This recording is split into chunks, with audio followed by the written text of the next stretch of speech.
자, 이제 여러분들이 고대하던 신라권을 하려고 그래요. 신라원과 복락원을 하려고 그런다. 여기도 얼마나 중국적이고 얼마나 유교적인 건가. 이 기독교적인 시가 기독교를 완전히 유교화 시키는 그런 시야. 자, 641페이지 들어가겠습니다. 제3절 청교도 혁명의 농객 존 밀턴의 유교적 근대 정치 사상 3-5 신라권의 중국식 에덴 동산과 복락원의 성인 문자 인간 예수 베이컨의 뉴 아틀란티스는 중국 모델의 테크노 사이언토그래픽 이상국가였다. 밀턴도 신라권과 복락원에서 중국 모델의 이상국가를 추구한다. 다만 베이컨의 이상국가가 전자의 이상국가가 중국의 과학기술에 초점을 맞춘 반면 밀턴의 이상국가는 중국의 정치적 위력과 미학과 도덕에 초점을 맞춘 점에서 차이가 있을 뿐이다. 밀턴의 중국적 이상은 정치적, 미학적, 도덕적, 상업적이었다. 그리고 밀턴의 신라권과 복락원에서 중국의 모델 기능은 베이컨의 경험론과 뉴 아틀란티스의 경우에서처럼 일관되고 전면적인 것이 아니라 단편적, 부분적이었다. 신라권의 중국식 에덴 동산과 중국의 경제적, 기술적, 정치적 중요성 밀턴은 완전히 장님이 된 상태에서 대필자에게 구술해서 1666년 신라권의 원고를 완성해서 어렵게 출판허가를 얻어 1667년에 공간했다.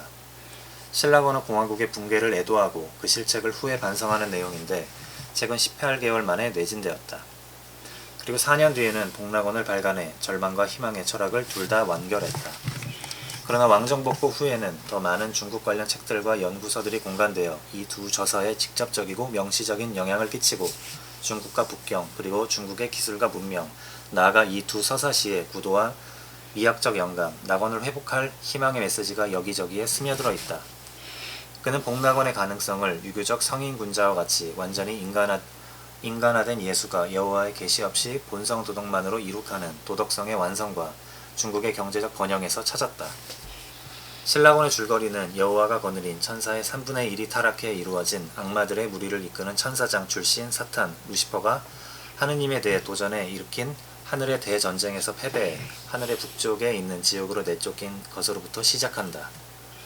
이로써 밀턴은 세계창조 이전에 있었던 하늘의 전쟁의 이 시간을 초월한 선천사를 삽입함으로써 성서의 창세기보다 오래된 태고대적 중국 역사의 도전으로 성서 기록이 왜소와 허구화되는 문제를 교묘하게 우회한다. 창세기 이전에도 역사가 성경 역사는 오래 있었다 함으로써 창세기보다 오래전에 시작된 중국 역사라고 하는 그 치욕적인 사실을 우회해버린 거예요. 이렇게 해갖고. 자. 지옥에서 복마전을 세우고 벼르던 사탄은 신세계가 창조되고 이 신세계에 설치된 에덴 동산에서 인간들이 창조되었다는 소식을 듣는다. 이에 그는 자신을 따르는 타락천사들을 모아 이 신세계를 파탄시키는데 이전처럼 전쟁의 길을 택할 것인지 유혹 기만수를 택할 것인지를 두고 대논쟁을 벌인다. 이 사탄 이름은 루시퍼죠. 루시퍼. 회의는 경론 끝에 지난번의 패배를 거울 삼아 유혹 기만수를 파탄시키자는 쪽으로 흘러간다.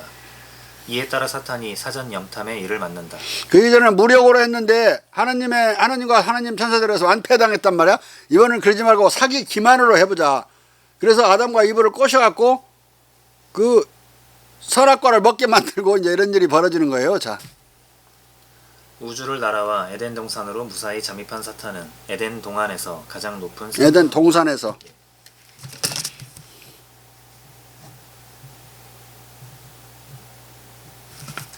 생명나무 위에 가마우지처럼 내려앉아 에덴 동산을 둘러본다. 사탄은 이내 뱀으로 생명나무는 가장 중심에 있는 가장 높은 나무야. 거기서 싹 보면 에덴 동산이 싹 보이게 되어 있는 그런 나무죠. 사탄은 이내 뱀으로 변신해 이브를 꼬여 지식의 나무를 먹게 하고 이브를 통해 아담도 먹도록 해서 둘 다 타락시키는 데 성공한다. 이로 인해 하나님은 아담과 이브에게 일정한 기간 살다가 죽는 시효에 걸린 숙명적 수명의 천벌과 수고롭게 생계를 벌어야만 생존할 수 있는 천벌을 내리고 에덴 동산으로부터 추방하고 자연을 저주해 대지를 황량한 땅으로 만든다. 이로써 에덴 동산을 둘러싼 음모는 사탄의 승리로 막을 내렸다.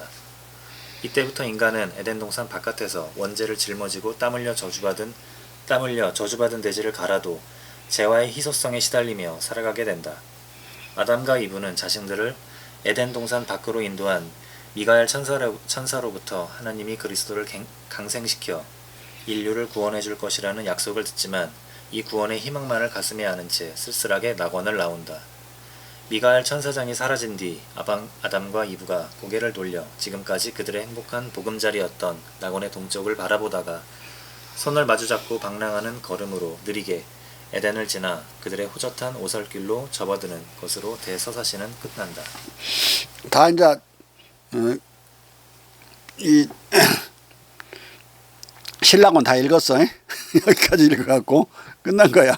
자, 이 대서사시는 일단 신학이나 순수한 시 문예로 읽힐 것이다. 그러나 신라권은 성경의 이야기를 재현하고 있는 것이 아니라 성경을 재해석하거나 성경에 새로운 해석을 가하고 있다. 따라서 신학적으로만 읽는 것은 정통신학의 관점에 어긋나는 것을 지적하기 바빠서 이 시의 본의를 완전히 놓치기 십상이다. 그리고 문예적으로만 읽는 것은 이 시의 본의와 동떨어진 이해를 하게 된다. 이 서사시의 본의는 고도로 정치적이고 고도로 시대사적이고 매우 혁신적으로 중국적이기 때문이다. 밀턴 전문가 존 레너드는 신라권을 1차적으로 영국 내정과 공화국을 둘러싼 정치 공방을 공화파의 관점에서 풍자한 고도의 정치적 시대사로 해석해야 한다고 말한다. 신라권은 무엇보다도 내전에 관한 시다. 사탄은 신에 대한 반란에서 3분의 1의 천사를 이끌고 하늘에서 불경한 전쟁을 일으켰다. 불경한 전쟁이라는 수로는 내전이 불경하다는 것을 함의한다. 그러나 밀턴은 국왕 찰스 1세를 폐위시키고 처형하는 용기를 발휘한 영국 국민에게 갈채를 보냈다. 하지만 그의 시에서 그는 하늘의 경외스런 군주편을 들었다. 내전 당시의 왕당파와 의회파는 서로를 사탄으로 비난했다. 신라권에서 사탄과 타락천사들은 당연히 찰스 1, 2세와 그 진영을 가리키고 지옥은 찰스 1세가 내몰린 스코틀랜드의 은신처이거나 찰스 1세 처형 후에는 찰스 2세의 망명지 프랑스를 가리킬 것이다. 사탄이 있고 하느님이 있고 이렇게 사탄은 악을 대표하고 하느님은 선을 대표하는데 이렇게 선악이 갈라져서 원래 맞짝으로 있다면 늘 하느님은 선을 대변해서 사탄을 맞짝으로 가져야 된다면 그 하느님은 절대자가 아니라 제한된 자죠. 사탄에 의해서 제한된 자 또는 사탄에 의해서 전제로서 사탄을 필요로 하는 자가 되어버리기 때문에 하느님의 절대성 개념에 모순돼요. 그러니까 어떻게 파악하느냐. 사탄은 타락천사다. 타락한 천사. 하느님의 말을 안 듣고 타락한 천사. 여기서 말하는 사탄 즉 루시퍼도 타락한 천사 중에 하나고 그 중에 두목이에요. 자, 이 기독교적인 스토리를 잘 알아야 된다. 뭐 알고 싶어서 아는 게 아니라 알지 않으면 이 시를 이해를 못하고 또 다른 세계 즉 저 기독교 세계를 알 수가 없어요. 근데 기독교 세계가 우리가 떨어질래야 떨어질 수 없죠. 이 서양놈들이 많이 믿고 우리나라에도 우리 국민의 20%가 그걸 믿는데 사단이 저 발음이 맞아요. 근데 우리는 그냥 단이 아니고 그냥 그 단으로 써버리는 건데 사탄은 독일 말이야. 독일서 공보원 놈이 저 나한테 시비 걸어 지금. 독일 발음으로 하고 있는데. 그리고 우리는 대체로 학문에서는 다 사탄으로 기록해요. 그래야 맞지. 사단이라고 하면 못 알아들어. 사단 난 줄 알아 진짜로. 어? 자. 에덴 동산을 무너뜨리는 이브는 스튜어트 왕가의 여전히 순종적인 의회 내의 여성적인 장로회파와 이들과 손잡은 겁많은 장군들이다. 이들 때문에 자유공화국이 크롬웰 사망과 거의 동시에 무너지고 만다. 우상 파괴자에서는 장로교파 의원들을 줄곧 여성으로 비하했고 신라권에서는 사탄에 속아 넘어간 이브를 심하게 탓한다. 사탄과 아담의 대립은 찰스의 폭정과 자유공화국의 대립으로 비유되고 사탄의 유혹, 기만술의 승리는 왕당파의 승리와 왕정 복고에 대한 비유다. 신라권에서 국제정치적 선악 대립은 중국과 타타르, 몽골의 구분으로 비유된다. 타타르는 원래 히라보로 지옥을 뜻하기 때문이다. 또한 에덴 동산과 에덴 동산에서 쫓겨난 뒤 인간들이 사는 세상의 대립은 이 산모작을 하는 풍요로운 중국과 저주받아 늘 희소성에 시달리는 유럽 세계 간의 대립으로 비유된다. 밀턴의 다른 글에서는 유교 사상의 요소들이 아주 철저하게 위장되어 있어서 잘 알아볼 수 없으나 신라권에서는 명시적으로 드러나고 가까이에서. 중국을 마치 동경의 나라처럼 언급하기도 한다. 마클리는 신라권의 역사 판도를 경제적 상업적 관점에서 중국과 극동제국을 포함하는 보편사로 확장한 것으로 해석한다. 더 가까이 오라.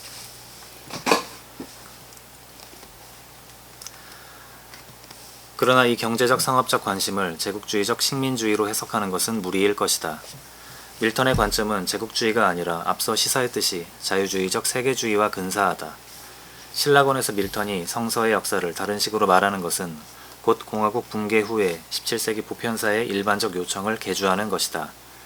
신라권의 제11, 12책이 도덕적 타락, 정치적 무질서, 경제적 궁지의 천년 주기에서 섭리의 손길을 식별해내려는 다른 역사가들의 노력과 상당한 친화성을 공유할지라도 밀턴은 그가 신학적으로, 정치적으로 의심하는 유해메로스설, 신화를 역사로 해석하는 입장을 고집스럽게 거부한다. 그러니까 성경책에 있는 것을 진짜 역사로 해석하는 그 학설이 유해메로스설인데 이 입장을 완전히 거부해버려요. 그냥 성경은 신화적인 내용으로 보고 역사적 사실성을 부정한다. 자. 통상적으로 유해메로스설은 성서의 역사적 도덕적 권위에 도전하는 이교적 설명에 대한 반응으로 대접받지만 중국에 의해 제기된 위협에 대항해 성서 역사의 역사적 개념적 선차성을 옹호하는 논변을 강화하는 데 이바지하도록 경강부회된다. 유럽의 여러 철학자들과 사가들은 권위적인 유대적 기독교 가령 뭐 중국이 이렇게 잘 사느냐, 그것은 노아우 방주일의 노아우 세 번째 아들의 자손이 중국으로 가가지고 중국 민족은 전부 노아의 세 번째 아들의 자손이다, 이딴 식으로 해석해갖고 오랫동안 그렇게 생각해요. 예. 아담의 그러니까 언어가 달라지기 이전에 바벨탑 이전의 순수한 언어를 아담의 언어라고 그래. 아담이 썼던 언어. 그걸 중국말을 아담의 언어로 해석하는 것도 대표적으로 존 웹이 그렇게 해석했죠. 그리고 여러 사람이 이렇게 해석해요. 베이컨까지도. 예? 바벨탑 이전의 언어를 중국인들이 간직하고 있는 걸로. 왜? 노아의 세 번째 아들의 자손이니까. 이딴 식으로 해석하면 안 된다 이 말이야. 자. 권위적인 유대적 기독교적 메타 이야기 안에 중국 연대기를 포섭하는 임시방편의 연대기 도식에 의해 야기되는 역사학의 위기에 다양한 방식으로 반응했다. 하지만 이 학자들이 기록하는 역사의 패턴은 인류의 제약의 해로운 결과에 지나치게 사로잡혀 있다. 월터 롤리가 말하듯이 역사 자체의 목적은 타인들이 이전에 겪은 불행들을 오류나 나쁜 취급과 같은 우리 자신의 불행들과 비교하고 적용하는 것이 된다. 이렇게 되면 이교적 역사들에 대한 학습은 타락 이후의 역사를 선인에게 악독하고 악인에게 온화한 세계의 기록으로 읽는 경향을 강화하기 때문에 이런 역사가들에게 유용하게 남아있다. 하지만 밀턴은 구약 성서의 연대기적 도덕적 일관성이 이교적 원천으로부터 뒷받침받을 필요가 있다는 보편사적 입장을 성서적 설명의 권위를 떨어뜨리는 것으로 간주한다. 그는 유해메로스설과 함께 불확실하거나 불건전한 고대의 진부하고 무용한 기록들에 대한 유해메로스설의 의존성을 비판한다. 밀턴은 성서의 연대기적 권위를 방어하는 유일무이한 논자가 아니었을지라도 역사적 거장들의 걸작들을 무시하는 점에서 동시대인들 사이에서 유일무이했다. 유해메로스설에 대한 그의 무시는 신라권의 마지막 부분과 그 밖의 다른 곳에서 타락한 인류가 교회와 군주정의 권위에 의해 견제되어야 한다고 주장하는 보편사의 경향에 대항하려는 그의 욕망에 의해 가장 잘 설명될 수 있다. 그러나 밀턴은 자신을 정치적, 신학적, 성경 해석학적 강박의 유량에 대항해 성서적 진리를 완강하게 방어하는 자로 간주할지라도 그 자신이 타락의 역사와 회복의 역사 사이의 긴장이 역사학적 전통 안에서 더 큰 불안정성을 반영하고 있다는 것을 잘 자각하고 있는 것으로 보인다. 무엇보다도 보편사는 인류의 정신적 타락을 타락한 대지를 덮치는 경제적 환경적 위기의 원인과 결과로 집요하게 문제 삼는다. 에덴으로부터 추방당한 뒤 인류의 운명을 도식화해 보여주면서 밀턴은 동시대인들처럼 아담의 죄악을 자연의 타락의 굴레로도 얽어매는 기독교 전통 안에서 작업한다. 한 세기 내내 여러 신학자들은 아담에 대한 신의 단죄를 너 때문에 땅이 저주받는다. 는 창세기 천벌과 함께 불러내어 아담의 불복종이 자연을 타락시키고 신이 아담을 벌하기 위해 자연을 저주했다고 시사한다. 자연을 저주한 가장 핵심적인 이제 내용은 뭐냐? 앞서도 여러 번 나오는데 노력을 허망해서 걸음을 주고 노력을 투하하면 투하할수록 소출량이 줄어들어요. 예? 그러니까 한계 수학 체감화 법칙이라고 그러죠. 근데 왜 중국은 이게 한계 수학 체감화 법칙이 왜 적용되지 않는가? 여기는 타락하지 않은 땅이라 이 말이지. 자연이 하느님의 저주를 받지 않은 땅이야. 구원받은 땅이야. 이 가나안이야. 가나안. 신가나안이라고도 불러. 그러니까 19세기의 중국을 바라보는 것보다 이 17세기의 중국을 바라보는 그 동경은 아이디어란 동경이라서 어마어마했던 거예요. 유럽을 뒤집어 엎어버릴 만큼, 유럽을 자기 부정할 만큼. 그걸 엔타이 유러피언이라고 그랬어요. 반유럽적 사고를 하게 돼요. 유럽을 전부 중국화해버리려고. 중국화. 에? 중국화라는, 우리가 서구화란 말을 여기서 쓰고 있다면 옛날에 60, 70년대 이래 그때는 중국화란 말이 근대화나 똑같았어. 응? 우리를 옛날에 우리가 겪었던 걸 그대로 그들에게 뒤집어서 생각해 보면 이해를 할 수가 있다. 자, 원죄가 희소성 속으로의 전락을 표시한다면 희소 자원을 위한 홉스주의적 전쟁은 인류의 타락을 위한 충동이면서 동시에 타락의 결과다. 인간적 타락의 이러한 관점은 도덕적 원인과 환경적 결과를 흐리게 한다. 굿먼은 자연이 인간에게 무한한 욕망을 준다고 주장하면서 자연이 무한한 보고를 가지고 있다고 넌지시 암시한다. 그러나 우리가 만족을 전혀 얻지 못하기 때문에 우리의 욕망은 무한하다. 여전히 부족하므로 우리는 아직도 욕망하는 것이다. 사실상 우리가 그런가? 우리의 욕망이 그렇게 무한한가? 자본이 축적하려는 건 인간의 욕망이 아니지, 자본의 욕망이지. 자본이 살아남으려면 경쟁 속에 들어있기 때문에 그 자본주의적 시장경제 메커니즘 속에 들어있기 때문에 1조 원을 가진 사람은 1조 2천억 가진 사람한테 져요. 그러니까 불안하니까 계속 경쟁 추구를 하게 되는 것이고, 그런 메커니즘은 자연적인 게 아니야. 인간이 어떠한 조건 하에서 알지도 못하고 만들어내는 조건이고 가장 효율적인 측면이 있으니까 유지하는 거라고. 그런 것이 인간이 타고난 자연적인 욕망이 아니잖아.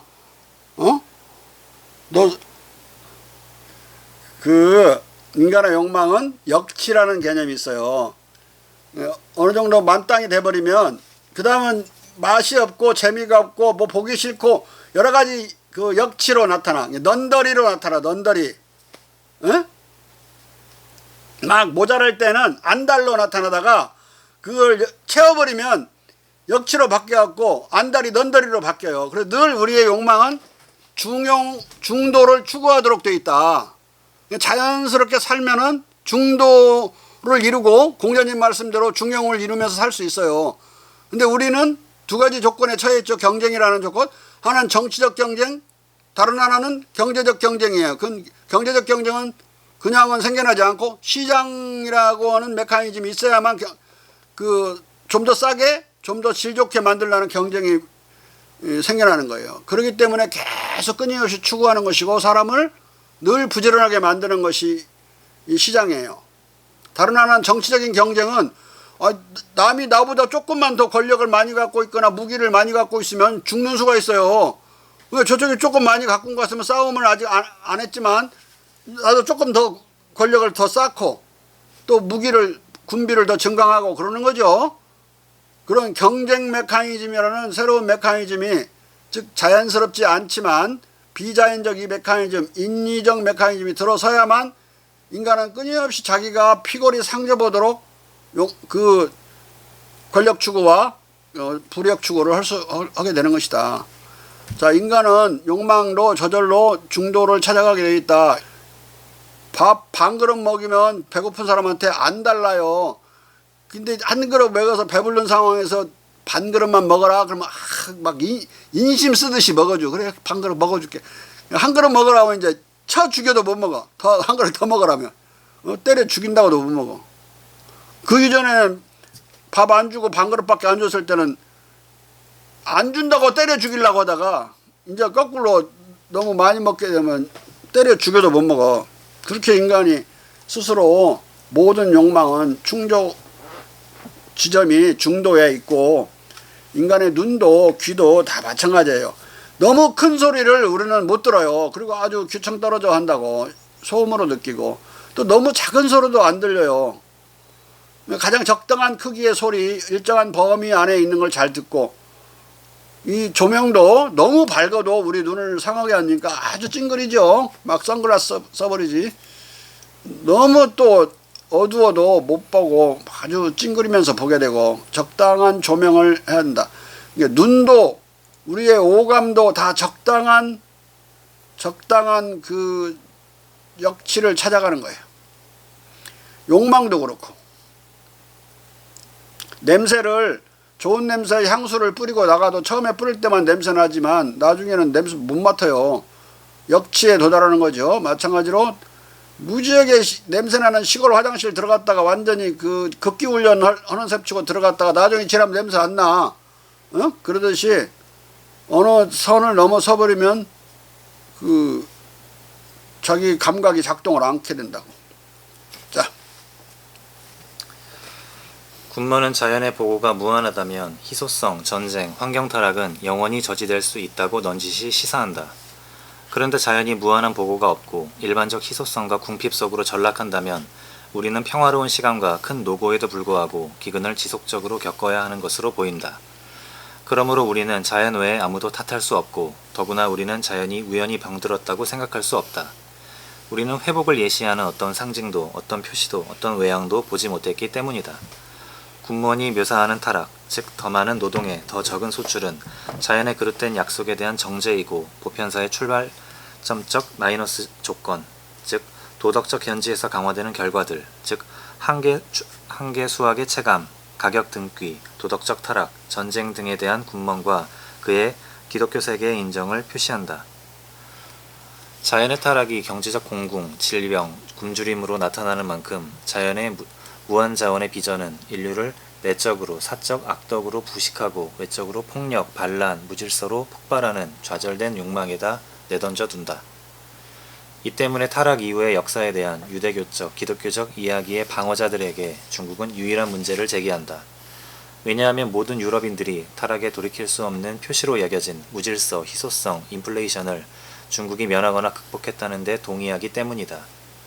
고대의 이교적 연대기들은 17세기 역사가들이 스스로 파멸했다고 주장한 사라진 제국들, 이집트, 바빌로니아, 페르시아, 그리스, 로마 등의 소산이기 때문에 비난받을 수 있었다. 헤일리는 우주지 서문에서 막강한 제국들의 문명적 상태에서 일어난 황폐화의 원인을 그 제국들의 죄악으로 돌렸다. 그 제국들의 극악한 죄악 외에 황폐화의 원인을 무엇으로 돌릴 수 있는가? 바빌로니아 사람들의 오만, 페르시아 사람들의 나약함, 그리스인들의 사치, 기독교에 대한 스캔들로 자라난 야만적 국민들의 침입 이전의 로마인들 또는 서구 기독교인들 사이에서 악덕의 직적 등이다. 그러니까 모조리 이 많은 거대한 제국들을 일시적으로 번영하게 만들다가 다 몰락시킨 것은 그 안에 있는 인간들의 도덕적 또는 어떤 기타 정치적 타락, 부패, 이런 것으로부터 원인을 구하고 있어요. 근데 문제는 중국은 4,000년 동안 안 망했단 말이야. 왕조는 교체됐어도 계속 경제적, 문화적, 정치적인 발전이 계속 이루어졌어요. 이걸 해독이 안 되는 거야, 이 사람들 입장에서는. 왜 중국은 도덕적 타락을 하지 않지? 왜 도덕이 더 계속 더 정결해지지? 이런 의문에 빠져서 여기를 새로운 가나안이라는 설정 없이는 이해가 안 되는 그런 상황이 돼요. 자, 중국은 이 사라진 제국들과 대조적으로 있을 수 있는 정복자들 뒤에도 살아남아 정복자들을 흡수해 동화 소멸시켰고 4,000년 이상 번영했다. 자, 당나라도 그 세력들은 기본적으로 오랑캐들이죠. 오랑캐들이 중국에 들어와가지고 중국화돼가지고 중국 문명의 일부 속으로 사라져버리고, 또 금나라는 그 여진족인데 여진족도 그런 식으로 전부 유교화돼가지고 유교를 받아들여서 그대로 역사를 만들어요. 중국화 돼버린다고. 나중에 후금을 세웠는데 후금이 이제 우리가 말하는 청나라죠. 금나라는 몽고에 망하고 나중에 후금을 세워서 여진족이 이제 스스로 이름을 만주족이라고 고치고 중국을 점령하죠. 그런데 그 나라도 충분히 유교적이었어요. 이미 이 후금도. 후금이든 전금이든 그 지배 세력은 다 우리 신라 사람들이었다.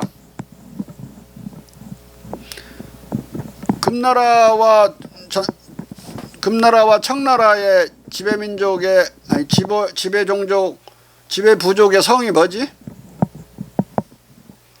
우리 이장군 알아? 성씨가 뭐요? 이 아닙니까? 예? 동씨. 어? 동씨. 어떻게 금나라가 그 김나라라고 해야 맞아? 에? 우리가 금자 써놓고 김으로 읽듯이 김나라라고 읽어야 된다고.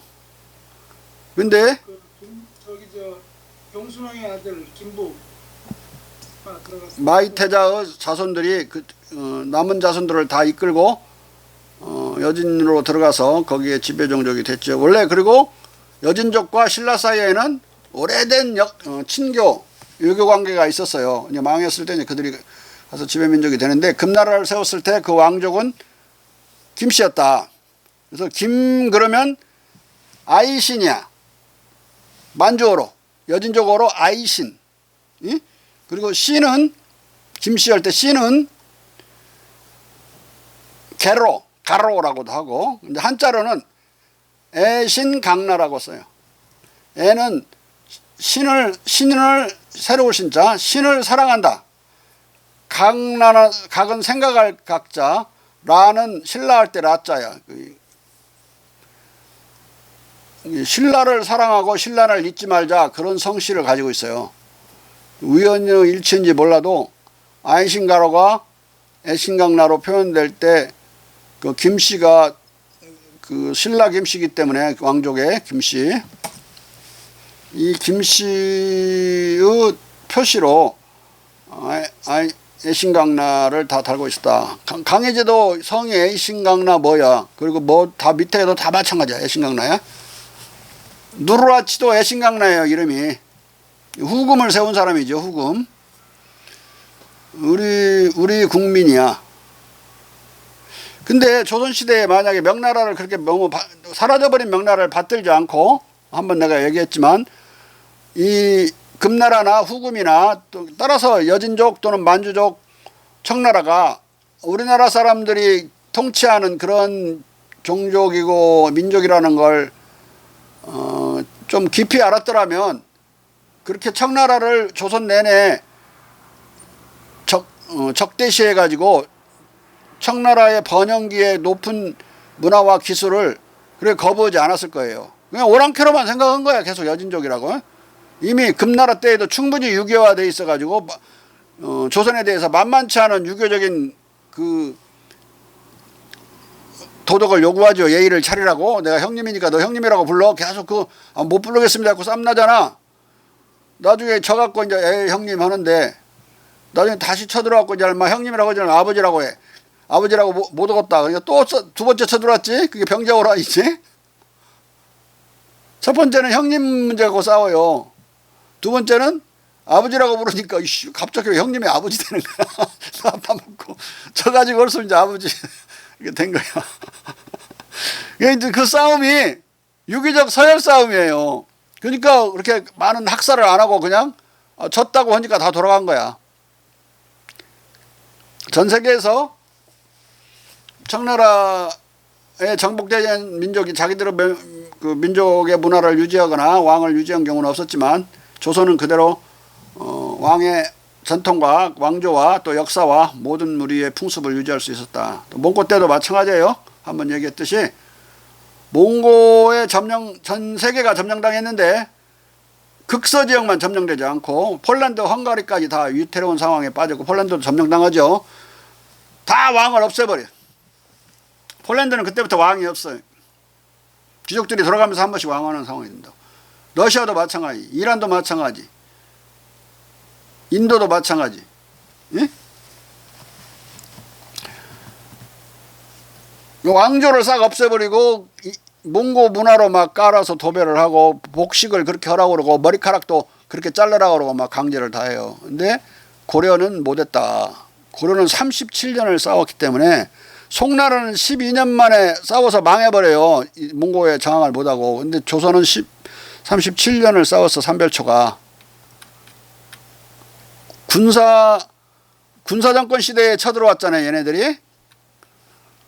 37년 싸우니까 또 저항하면 골치 아프다고 생각하고 고려는 서로 타협을 해요.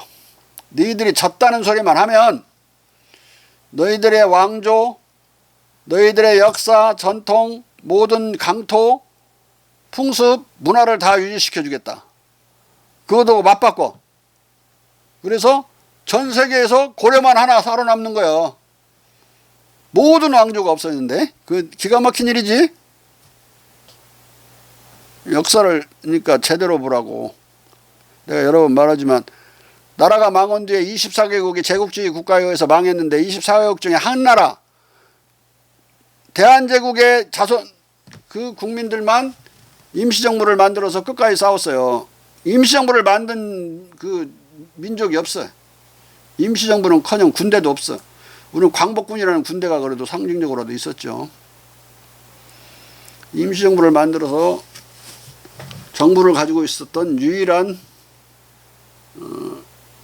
정복민족이었다. 피정복민족. 그러듯이 고려 때에도 승리 같은 패배를 하고 승리를 그들에게 인정해주는 대신에 모든 것을 인정받았다. 그래서 머리카락도 전혀 단발하지 않았어요. 근데 중국 놈들은 몽고 놈들이 싹 깎아버려 그냥. 청나라 같은 정복에서도 머리 싹 깎아버려. 우리는 못 깎아. 계속 우리 상투를 유지했어요. 이 상투는 어마어마한 역사적 의미를 가지는 거예요. 근데 일본 놈들이 감이 와갖고 우리 단발령 내려가고 머리 깎으려고 하니까 근데 결국 못 깎았죠. 저항하니까 엄청난 의병이 일어나고 그리고 고종이 나중에 아간 망명뒤에 6일째 되는 날 6일인지 5일인지 5, 6일째 되는 날 두발 편의령을 발령하죠. 두발은 자기 개인들 일이니까 알아서 자유로이 하라. 편의대로 하라 그래요. 그러니까 뭐 상투 꼽을 사람 상투 꼽고 깎을 사람 깎고 중간만 깎을 사람 깎고 그러놓고는 자기는 6개월 있다가 깎아버려요. 상투 잘라버리거든요. 고종이 또 나중에는 대신들을 다 잘라버려요. 그 다음에 중간급 간부 공무원들을 다 잘라버려요. 이건 이제 자기 직접 통솔하에 있는 관리들은 잘랐어요. 그러니까 백성들은 그걸 보고 모범을 삼아서 깎든지 말든지 자발적으로 하라 이런 표시만 해준 거예요. 강제하지 않았다. 그러니까 이제 오늘날도 안 깎고 지리산에서 저 청학동에서 안 깎고 있는 사람도 있고 그래서 막 텔레비전 나오고 막 그러잖아요. 계속 오래 펴티니까 텔레비전 스타가 되었어. 자. 예수의 신부 가브리엘 마젤란은 중국에 대한 평가에서 이렇게 고백한다. 그토록 유고하고 아주 잘 지속된 왕들의 행렬을 자랑할 수 있는 왕국은 세계에서 어떤 왕국도 존재하지 않는다는 사실이 인정되어야 한다. 아시리아 사람들, 페르시아인들, 그리스인들, 로마인들의 왕들은 그들의 기간을 가졌다. 반면 중국의 왕들은 그 첫 셈으로부터 솟아난 흐름을 따라 구르는 것을 결코 그치지 않는 장강처럼 여전히 계속되고 있다. 중국은 도덕적, 정치적, 경제적, 생태적 황폐화를 피했기 때문에 헤일린이 묘사하는 문명을 찢어발기는 죄악을 면했다. 중국은 유럽 역사의 타락 이야기와 구원 이야기를 둘 다 구조화해주는 신중심의 논리를 무시하거나 허용치 않는다. 중국의 번영은 17세기 유럽에서 하나의 공리였다. 밀턴 생전 내내 중국 보고의 1차 서적과 2차 서적들은 라틴어와 10여 개의 언어로 출간되었고 다퍼에 의하면 모두 독자들이 중국을 나머지 전 지구의 보석을 합친 것보다 더 많은 부가 있는 귀중한 보석에 비교할 수 있다고 반복했다. 마젤란은 선언한다. 무역의 두 셈은 항해와 풍요이고 왕국, 중국 안에는 온갖 상품들이 쌓여있다. 중국은 어떤 왕국도 중국을 능가하지 못할 정도로 이 이점들을 둘 다 가지고 있다. 이러한 찬사들은 수백 가지로 쏟아져 나왔다. 유럽에서 타락한 자연이 인류의 무한 욕망을 좌절시켜 경제적 공군과 정치 사회적 소용돌이를 야기하고 있다면 중국은 반대로 무한자원의 전망을 제공했다. 17세기 초의 표준 지리학자들 중에 한 명인 다비티는 1615년 다음과 같이 단언한다. 거기에는 만물이 중국인들의 식량 외에도 이웃나라와 먼 나라들에 둘 다 제공할 수단들을 보유하고 있을 정도로 풍부하다. 이 자연적 부는 중국 문명의 도덕적, 정치사회적 덕성 및 자연자원과 토착산업에 대한 예수의 선교사들의 보고들을 뒷받침해 주었다. 굿먼과 헤일린의 비탄은 이러한 풍요에 의해 축복받은 나라 중국과 무관한 것으로 보였다. 마클리는 밀턴이 교회와 군주정의 권력을 강화해줄 진부하고 무용한 기록을 물리치는데 아무런 문제가 없었다면 그가 중국의 역사에 대한 예수의 선교사들의 보고를 배격하는 것은 암묵적으로 이 보고들이 제기하는 문제에 대한 그의 인지를 증명해 준다고 말한다. 1656년 7월 25일자의 서한에서 독일 브레멘의 올덴부르크가 마르티노 마르티니의 중국기 공간에 관한 예고를 알릴 때 이에 대해 밀턴은 마르티니의 이 상세한 중국 역사가 성서의 섭리적 역사에 대한 어떤 통찰을 제공할 것이라는 기대를 간단히 물리침으로써 대응한다. 당신이 예수의 마르티니에 의해 약속된 것으로 얘기하는 홍수 이래의 중국인들의 그 유구한 고대적 연대기들은 그 진기함 때문에 의심할 바 없이 아주 갈망적으로 기대된다. 그러나 나는 그것이 모세의 책에 무슨 근거나 확증을 더할 수 있을지 모르겠다. 살짝 깎아내렸죠. 이게 시대사적으로 뒤지지 않는 다른 그런 창세기 이전에 그 악마들의 싸움, 사탄들의 싸움이 역사가 훨씬 더 많이 있다고 이렇게 부풀려 갖고 늘어 빼가지고 이제 이 연대기 문제를 극복해요. 근데 이 마르티니는 여기서 처음으로 민유방본 백성은 나라의 근본이다라는 그 말을 번역해서 나오는 책이에요. 서경의 일부를. 그러니까 이걸 나중에 나왔는데 한 3, 4개월 뒤에 나오거든요, 이 책이. 이걸 안 읽었겠어? 읽었지. 그러니까 이 밀턴의 사상 안에는 이미 민유방본이라는 그런 관념이 들어가 있었던 거예요, 다. 자.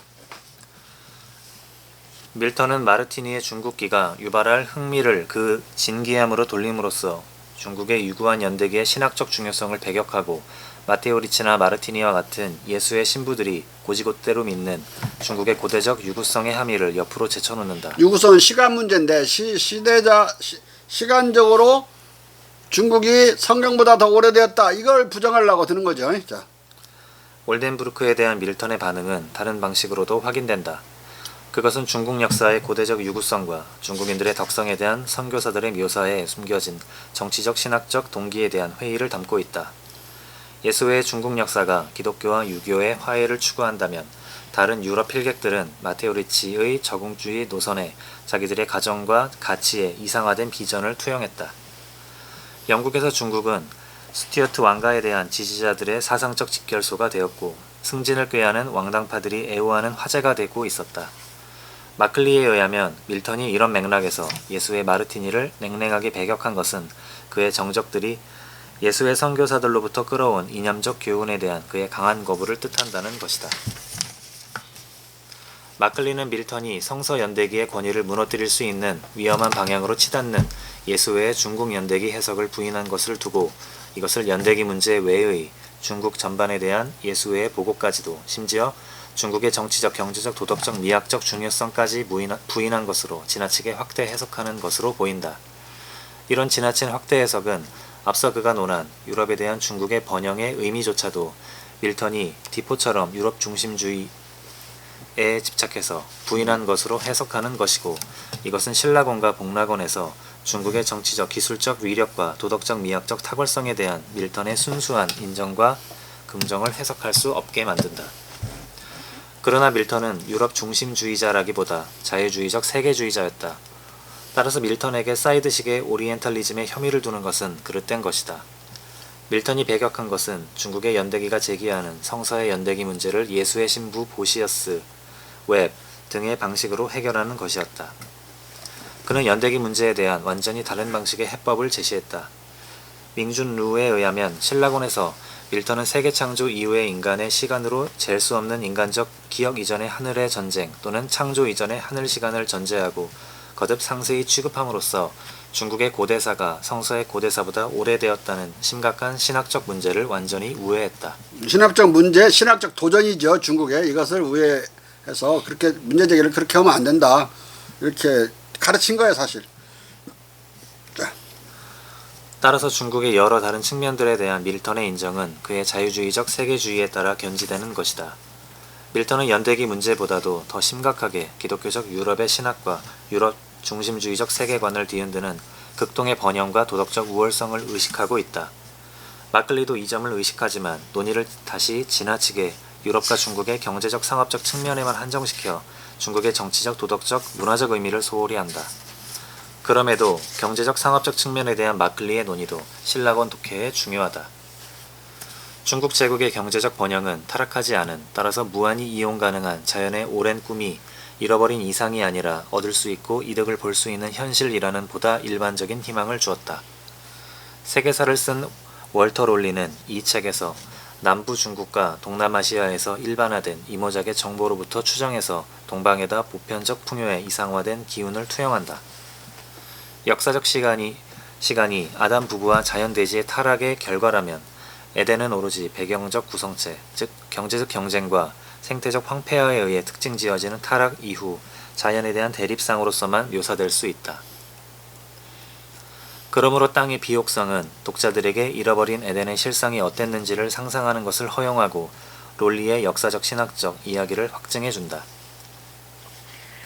그러나 17세기의 수많은 지리학자들과 독자들은 중국의 다산성에 대한 묘사에 흥분해서 낙원이 되돌릴 수 없이 상실된 것이 아니라 단지 극동으로 이전되었을 가능성을 제기했다. 낙원은 에덴 동산이니까 에덴 동산이 중동에 있다가 다만 사라진 게 아니고 다만 중국으로 이동했을 뿐이라고 해석함으로써 희망을, 인류에 대한 희망과 꿈을 되찾아요.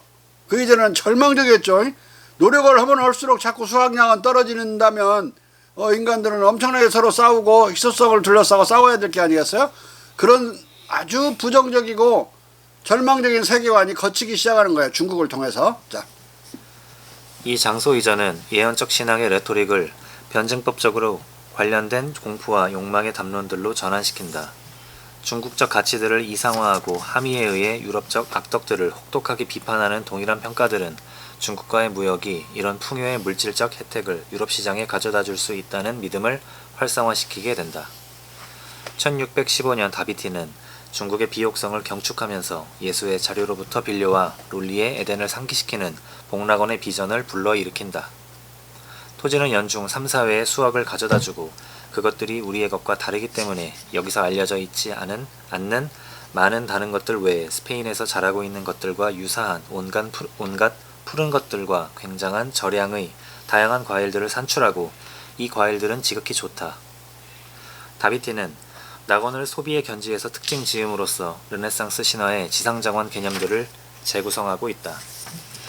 굉장한 저량의 다양한 과일들은 죄악과 희소성으로의 인류의 타락을 애통해야 할 자극을 준 것이 아니라 유럽인들에게 알려지지 않은 저 지극히 좋은 생산물들의 접근로를 얻을 자극을 주었다.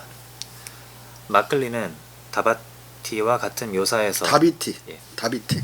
고쳐야 되겠다. 중국이 신라권의 도덕적 비전과 무수한 기타 텍스트들을 지배하는 신학적 정치 사회적 가정들을 초월하려고 위협한다고 말한다. 밀턴에게 자원의 불평등한 분배는 야망, 탐욕, 사치의 귀결이다. 에덴에서 추방당한 뒤에도 미가엘 대천사, 천사장은 아담에게 대지가 충분한 것으로 것 이상으로 많은 것을 낳아서 절제가 시험될 수 있다 라고 말해준다. 절제는 부패와 희소성에 대한 덕스러운 개인의 대응이다. 그러나 밀턴이 퍼체스의 하클류투스 포스트후무스에서 이미 읽었을 가스파르 다 크루즈는 밀턴의 판단에 어긋나는 말을 한다. 씨를 가진 모든 종류의 과일을 산출할 수 있는 모든 땅이 경작되고 모든 사람들이 자기의 노동의 산물을 즐기는 제국에서 일반인들이 유럽에서라면 사치품인 것을 일상적으로 소비하는 것은 비옥하고 번영하는 나라에서 사는 사람들의 자연적 혜택이다.